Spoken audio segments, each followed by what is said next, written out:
इमरान खान साहब को अडियाला जेल से शिफ्ट करने का फैसला कर लिया गया है। ये हुक्म आ गया है, ये फैसला भी कर लिया गया है और ये हुक्म जेल खाना जात का जो अमला है उनको पहुंच गया है। यानी इंतजामिया को ये पता चल गया है कि अब इमरान खान साहब को यहां से शिफ्ट करना है, उनके इंतजाम किए जाएंगे। हो सकता है आज किया जाए, हो सकता है कल किया जाए, लेकिन अब जो इतला है मेरे पास उसके मुताबिक इमरान खान साहब को जेल से शिफ्ट कर दिया जाएगा किसी और जगह पे। अब कहां शिफ्ट किया जाएगा, हो सकता है किसी और जेल में शिफ्ट किया जाए, हो सकता है किसी और अकूबत खाने में किसी और जगह पे ले जाए,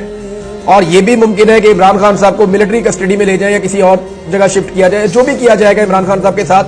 ये अगले घंटों में हो जाए, दिनों में हो जाए, लेकिन यह फैसला हो गया है